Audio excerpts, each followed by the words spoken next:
What's going on, guys? Welcome back. I hope y'all are having a better week than I am. I have been at the mercy of the universe, it feels like, for days, going down rabbit holes, banging my head against the wall, sorting stuff out, and it's been a day full of it.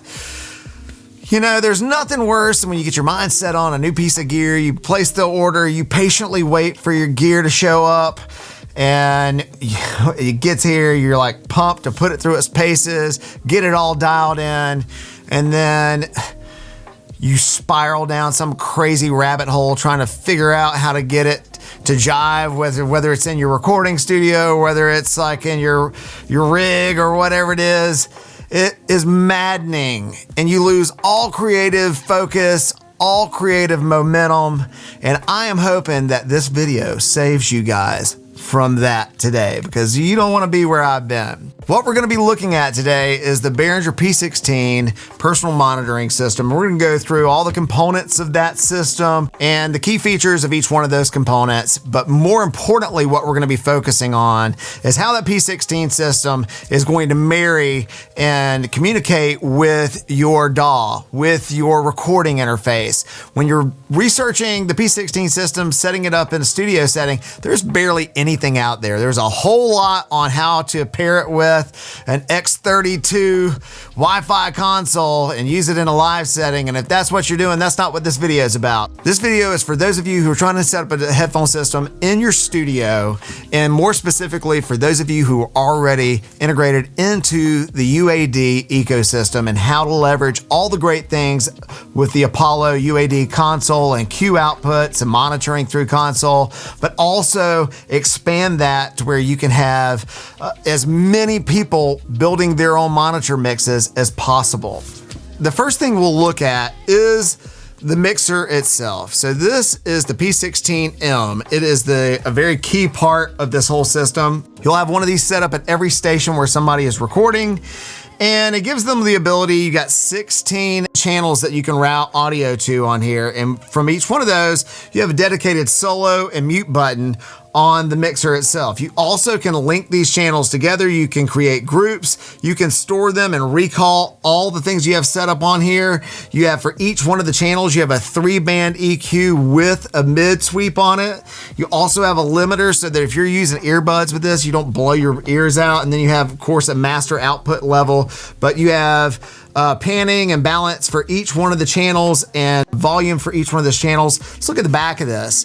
You can power it with a power cable. You could also power it from either the P16I, which is the interface, which is kind of the brain of this whole deal, or the P16D, which is a distribution box.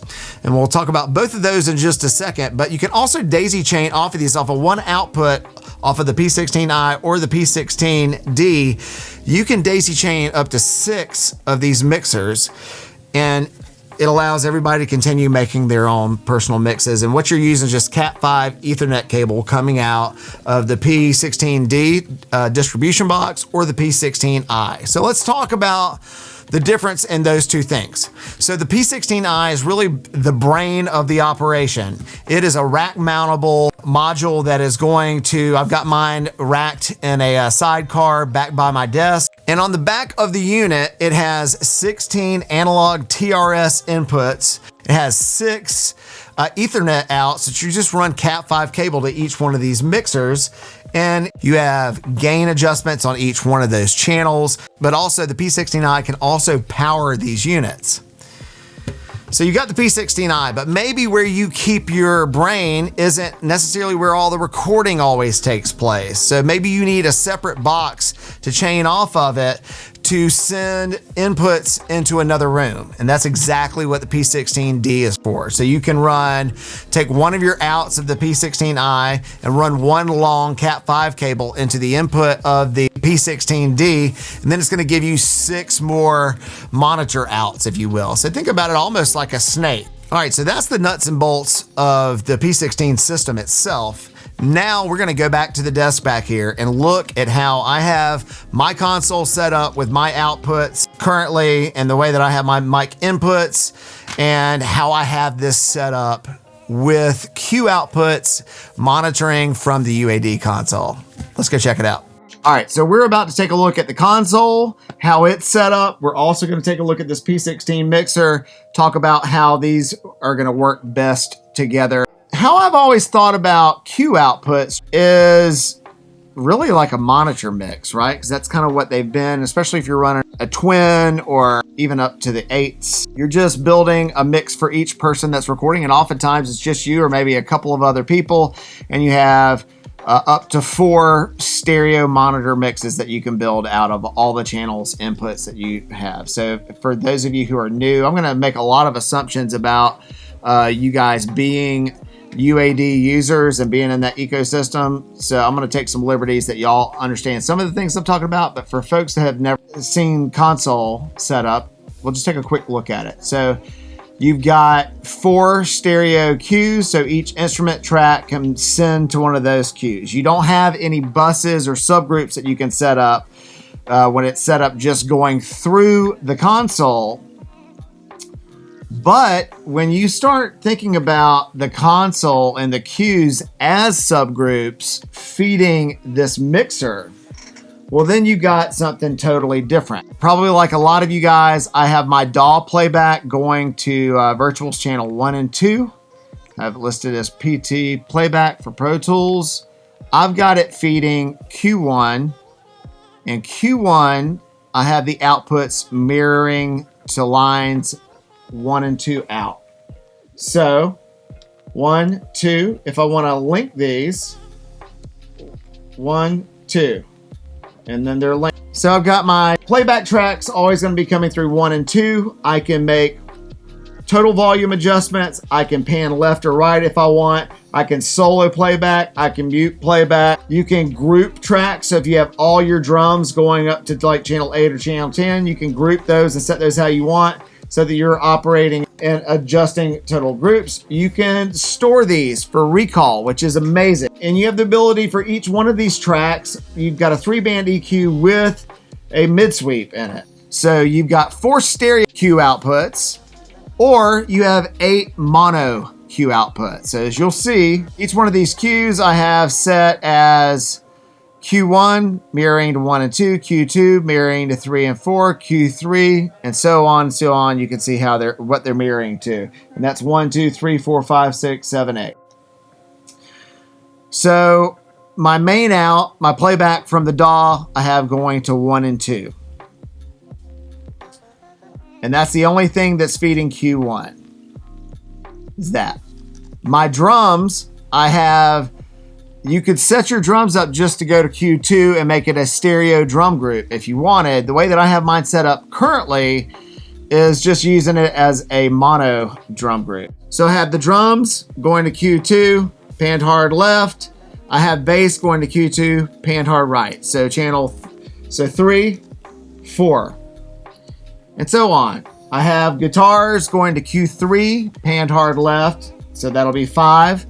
And panned hard right's vocals going 6. And that's how my tracking setup is. And so anywhere there is one of these mixers set up, anybody can dial their mix in from that. The way I have my reverb set up, so I've got an Ocean Way kind of room drum reverb set up, and then I've got a lexicon when I'm doing more kind of vocal stuff. So if I'm just tracking drums in here, a lot of times I'll just use this, and I just have Q4 will be all stereo reverb cue. One of the things I haven't done, but I fully intend to do, is route the click out of the DAW into one of these other virtual channels, and so that it can have its own channel and be adjusted. Each person can adjust how much click they want in their headphone mix. But other than that, this is a great setup. I can't stress enough how good the P16 sound. They'll get super loud. They are super clean and just really, really, really good. For the money that they cost compared to their competition, a great value, and I'm glad that I chose to go with the P16.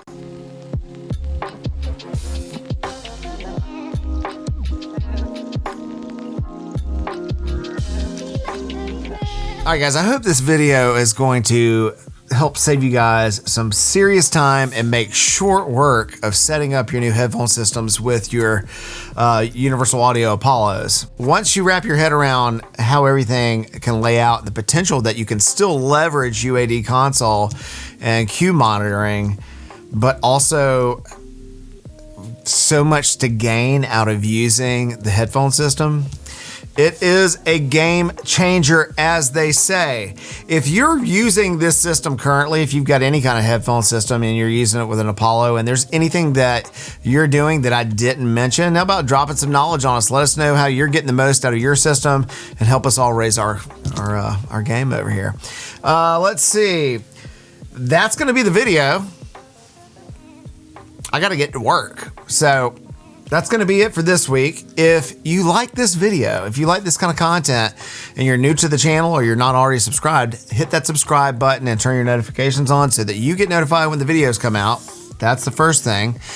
And if you're watching this video specifically and you feel like you're really going to make the move and pull the trigger on a Behringer P16 system or an Apollo, and this was the catalyst to push you over the edge, I would love for you to use the links in the description below to get that gear. By doing so, I get paid a small, tiny little commission, and it goes a long way to helping keep me motivated and keep supporting this channel and keep these videos coming out. So thank you in advance. And like always, you guys know what to do. Y'all keep being great to each other and you keep doubling down. We'll be talking to you very soon. I'm Justin Brogdon. We're out. Peace.